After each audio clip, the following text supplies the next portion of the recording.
Hi guys, I'm Amy of JustDoing and welcome back to my channel. It has been a minute and a half, guys. I'm so sorry. I haven't sat down and filmed a video like this in forever, and Vlogmas hasn't been going the way we planned. I'm sorry, but I'm almost done with work for Christmas, so hopefully when I'm on my Christmas break I can focus on my YouTube.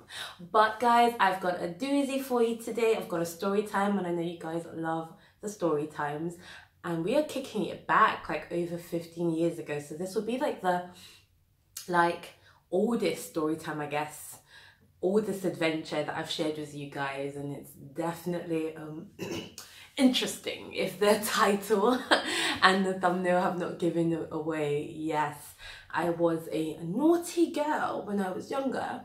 So when I was 10, my mum and dad sent me to boarding school in Nigeria. I grew up in England, and they sent me to boarding school in Nigeria to learn manners because I was very rude. I had a sharp mouth, yeah, still kind of do, but I'm much more toned and much more chilled now than when I was a 10-year-old, and I was I had way too much attitude, way too much flavor. If you told me one, I would legit tell you 500. I didn't care if you were 50, you were how much older than me.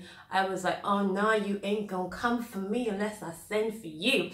So my parents had a handful, and they were right, we're gonna send her to Nigeria to get you know, some manners beat into her, to get African schooled, and she's going to come back a better, well-educated, more respectful child. And to be honest, it worked. Kinda.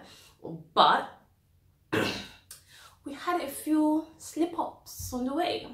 And just to preface this, first of all, I was a rude child. I had a sharp tongue, but I wasn't a bad child. So I didn't get into you know, I wasn't criminal. I wasn't criminally minded. I was a good Christian girl with a sharp tongue.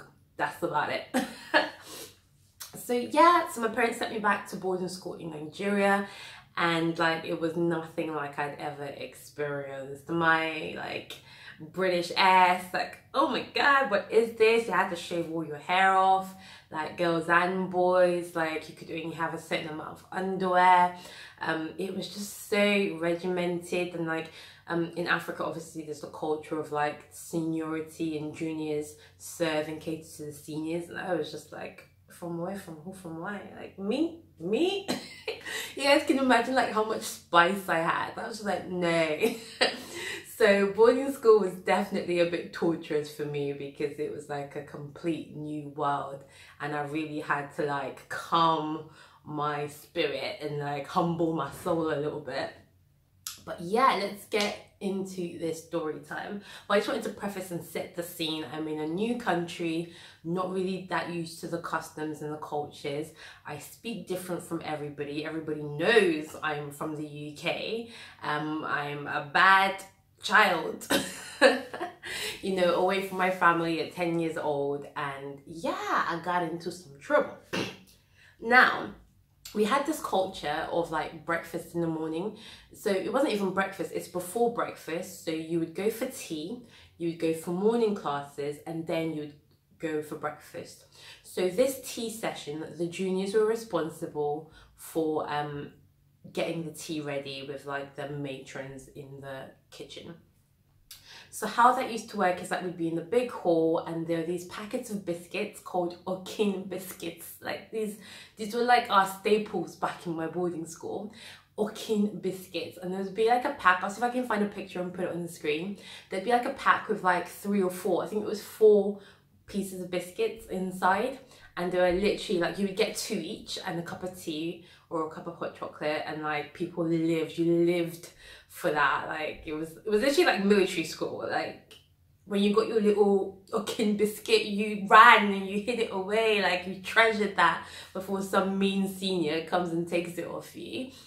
So yeah, it was kind of a luxury in boarding school, and the equivalent of how much it would be worth, maybe 10 cents, maybe 10p for a packet. But yeah, they were definitely treasured. So the juniors would go to help set up and get tea ready, and basically how it would work is different people were doing different things.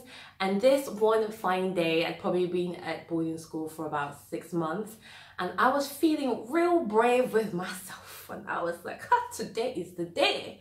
I'm going to show these people what I'm made of. So I had this jumper, like a school jumper, and it was super baggy. Like, I've tried to find something baggy in my wardrobe so I can like demonstrate like how of a genius thief I was, you know. But like, this isn't as baggy as I'd want it to be, but like, yeah, it would do. So I had this huge like school jumper, and it had like really baggy sleeves. So basically when we were there, and what we were doing is we were like unwrapping. So like, we were basically taking the wrapping off the biscuits and then chucking the 4 sticks into a box. And that's what we were doing over and over and over again. There was no polishes and my biscuits. That's all I got. So we were taking the wrapping paper off the biscuit packet and chucking the 4 sticks into the box. And we were doing this over and over again, getting tea ready for like hundreds and hundreds of people. Me, 2 biscuit packets was not enough for me. I wanted more. And who was going to deny Mimi Oladapo what she wanted at 10 years old? Huh? Who? She was the first to be reckoned with. If she said she wanted more biscuits, she wanted more biscuits. So, genius that I am, I was there pretending to take the wrapping paper off, and I would slide a whole packet into my sleeve, pretend some more, whole packet into my sleeve. Pretend some more, whole packet into the other sleeves. By the time I was done, I probably had like 10 packets, 5 in each sleeve, 5 in the other sleeve. But being a genius thief was not enough for me. You see, greed. Greed is the downfall of mankind. I had stolen 10 packets when I was only meant to have 2. I had 10 packets and I had gotten away with it. The matrons didn't know. They were standing right next to me as I was stealing, but they did not know. Yeah, you guys can hear. They didn't know, but greed. I wanted the extra 2 that I was entitled to. So what I did was, I took the jumper off, the cardigan off with the biscuits still stuck in the sleeves, and then I folded it under the table that we were prepping all these biscuits on. And then I went to join the line to queue up for my 2 packs of biscuit. That's how you greed. It's like you have an iPhone and you're holding your brand new iPhone in your hand, and someone chucks a Nokia from 1996 at you, and you jump to catch your Nokia and you drop the iPhone. It's greed. Who sent you to get the Nokia? Who sent you? What you have is not enough, you know? It's just a very bad child. Anyway, so I took off my cardigan, my jumper, with all my biscuits inside, and I went to queue up. Now, some of my friends had noticed, because this wasn't the first time I had done this, but this was the first time I had gotten confident enough to take 10 packets. Like, before it was just 2 or 3 extra, maybe 4. Today I was feeling like, yes, and nobody caught me yet. Let's go for this. And a couple of my friends, and they were like, Mimi, like, you know you've left it under the table. I'm like, yes, I know, bitch, shut up. I'm like, Mimi, like, don't you want to move it? Don't you want to move it? I'm like, bitch, shut the fuck up before this lady hears you. It was too late. The matron had picked up on what was being said, and she was like, what you leave under the table? I'm like, no, I don't even know.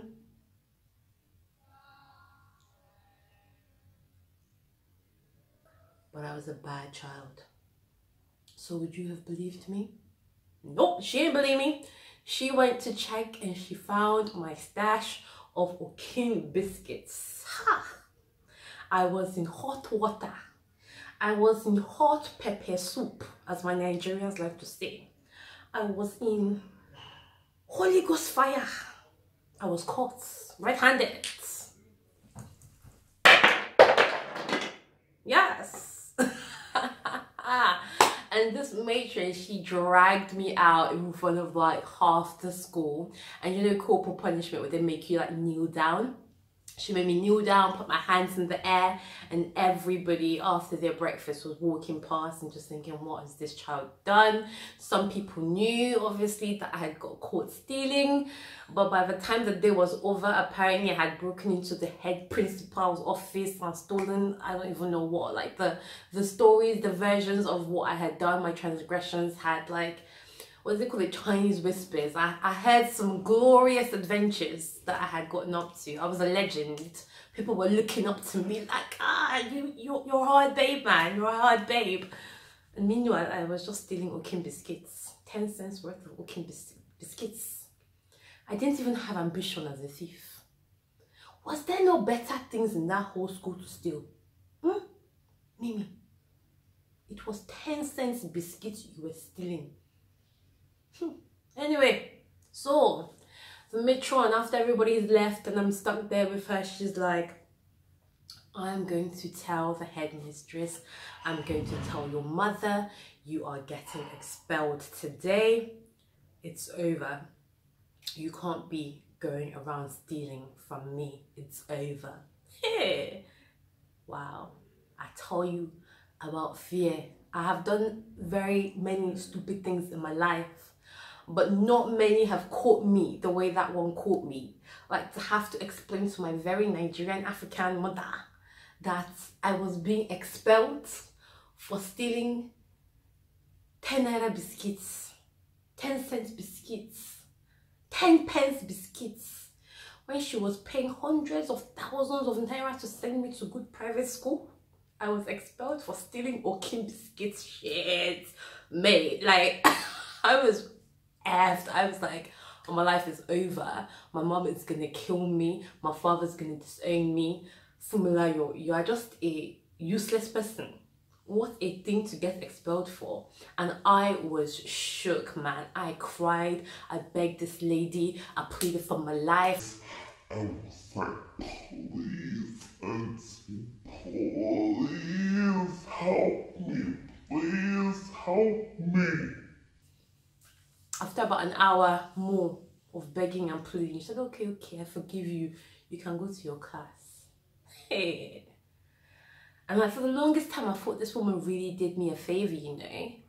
And it was only like when I really kind of grew up and I was like, actually, Mimi, ain't nobody was gonna expel you for stealing 10 naira biscuits when your parents are paying hundreds and hundreds of thousands. You were never getting expelled. That woman just wanted to teach you a lesson, and boy, did she teach me that lesson. I promise you, I have never, ever, ever stolen anything again in my life. Like, the fear.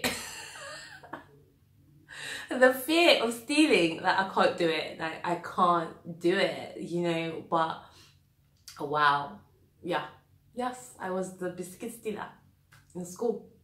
I was the hard girl. I was the criminal mastermind. Yeah.